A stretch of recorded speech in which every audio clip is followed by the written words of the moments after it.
heart player on contact script. So we'll open that up here.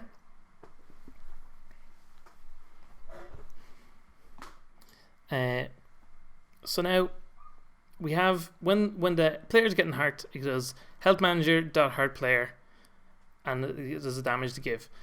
So we could go to our health manager again, and we could attach a game object to that and do the audio.play from within that function. But it might start causing some issues for us because we have that as a static function, and from within a static function, it makes it very awkward to call non-static objects, because to make the object be able to be controlled or be added to from within Unity, we have to make it a non-static object, and you can't just make a non-static object play from within a static function. It's all very confusing and completely not something we need to look at all. So the very simple way to do it, on our enemy health manager, we did audio.play. So that's how we know we can get the audio on an object to play. And here, when we're hurting the player, we already know that the other here is the player. So if we were to attach an audio sound to the player for when he gets hurt, we could do other.audio.play. So then when the player gets hurt by whatever's hurting the player, the enemy walking into him in this example, it will play that little sound effect. So of course we need to go to our player and we need to add that audio to him.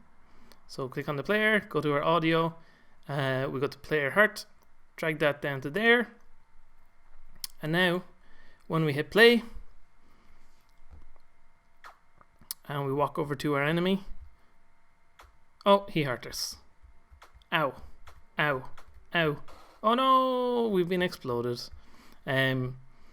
So it makes it feel a little bit better. Of course, at the moment also, when he does that, that looks a bit weird. That's something we're going to have to look at in the next episode. The player, we need to establish a way for the player to get knocked back when the enemy touches off him. Because else he just gets stuck there, just having a little bit of a kiss, and that's not what we want. So the final little audio thing we're going to look at here is collecting coins. Now, again, we could create a little particle effect if we wanted to, that gets created every time you pick up a coin, and that plays a little sound effect, and that would be a perfectly fine way of doing it, but we want to take a look at doing it a different kind of way. So we saw how to, through a script, play an audio object that's attached to the same object as the script, and we saw how to play audio on another object that the script is encountering. But there's a third way to do it, is to create a reference to a separate object altogether that the script can call from. So what we're going to do is, for each individual coin, we're going to make it play a certain sound effect. So we're going to go to our script for our coin pickup. So our coin pickup script here, once it loads up here in mono develop, here we go. So what we're going to do is create a public audio source. So basically, an audio source is just an object with an audio source attached to it, is what it'll be looking for here. So we'll create a public audio source, and we'll call this just coin sound effect. And much like with audio.play or the other audio.play that we used, within our onTrigger enter function here, before the object is destroyed, we'll just go coin sound effect dot play. Oh, we need a capital P on that. Dot play. There we go.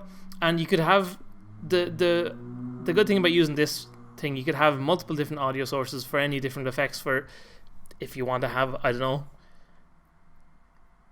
if you want to have different effects play randomly for each coin, for example, you could have like different ones here, and then you could go if random range numbers, whatever, I don't know, you can do many different things, but you can have multiple different sources anyway, and then you can choose one to play specifically. So you could have coin sound effect 1, coin sound effect 2, coin sound effect 3, or whatever you wanted, and then within the function you could just play one specific one that you wanted to. But we're just looking at the basic way to do it here. So coin sound effect dot play, and that will play whatever effect we have assigned to be the coin sound effect. So we'll just save that and we'll pop back into the game. So now we need to decide what the coin sound effect is. And for audio sources to work, you need them to be an object in the world. So what you could do is you could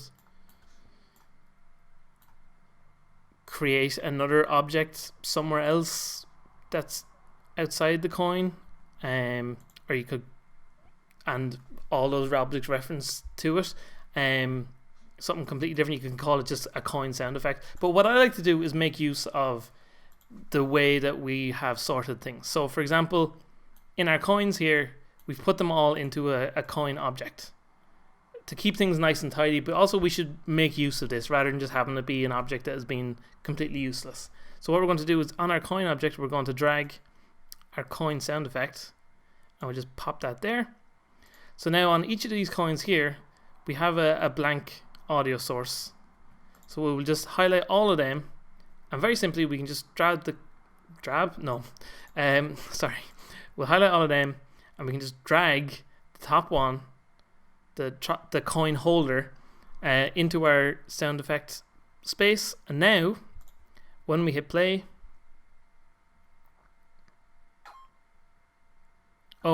sorry, that was a mistake by me. We don't want that sound to play. On our coin sound effect, we should make sure play on awake is turned off. And then when we hit play and go back in, there we go. Our coins get picked up, they make a nice little sound. We can chuck our little ninja stars, collect some coins, and die. And there you go. So that's the basics of how to add sound effects to your game. Hopefully you'll find it useful, and you can see there's lots of different ways of using the sound effects to different effects and to different benefits for the player and for you as the designer of the game.